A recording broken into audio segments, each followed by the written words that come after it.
对一个只有2000人的部落来说，一个周末11位族人试图自杀，这样的危机恐怕是再也难以负荷。Yes, there was one suicide attempt this morning. I was police came to my door asking for my assistance, so I came, and from there I'm still on a go. 加拿大安大略省偏远地区的Attawapiskat第一民族保留区，因为自杀率狂飙，而在4月9日发出声明，宣布进入紧急状态。声明表示，部落第一线的资源已经耗尽，却没有得到任何外界的额外资源挹注。根据统计，从2015年9月起，每个月都有数起的自杀未遂事件，到了2016年3月，更是飙升到28起。这样的现象不只引起加拿大举国关注，国际也同样关注。高自杀率所隐含的是沉屙已久的社会问题。First Nations in the remote north do not have the infrastructure. They also don't have the clinical support services to deal with the complex social issues that are happening as a result of abject poverty. The nurses, the crisis workers that go into these communities, they're burning out. 这位区域领导人也认为，生活跟居住环境是造成自杀人数飙高的原因之一。The biggest issue facing First Nations in northern remote communities is the fact that there are lack of infrastructure, lack of education, there's abject poverty, and these really spell out the issues of social determinants of health. 这样的看法跟10年前的一份调查报告结果不谋而合。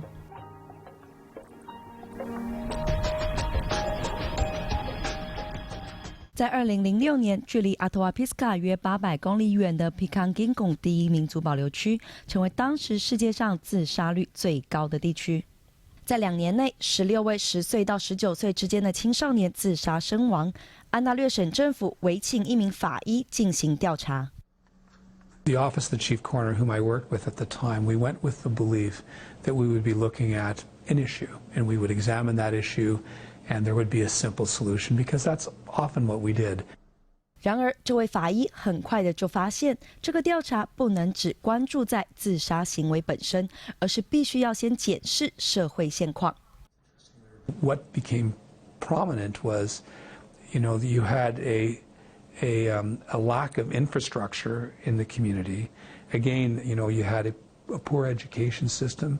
You had fragmented healthcare on a backdrop of.the suffering that First Nations people have had, colonialism, social exclusion, racism.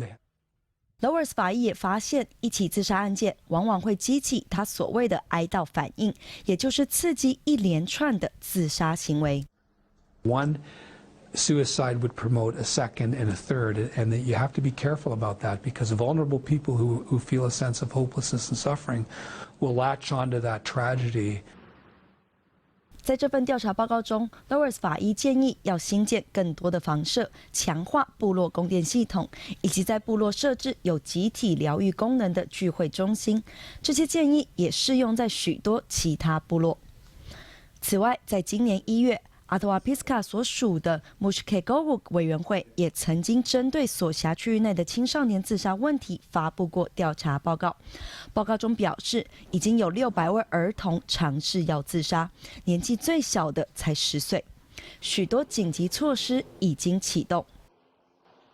The idea here is for Minister Hoskins, Minister McCharles, representatives of the federal government, and the Attawapiskat leadership to both.figure out a short-term emergency response to the imminent crisis, and then to figure out start to work on a longer-term strategy. 从法医 Lauwers 提出调查报告至今，将近10年过去了，其中许多的建议仍然有其可行性以及效度。There are some recommendations that will always be relevant. For example, suicide prevention is very and vitally important.Poverty and addressing First Nations needs in the North, including the extraordinary deprivation that First Nations communities that are isolated suffer, needs to be addressed, and it needs to be addressed by Canadian society at large.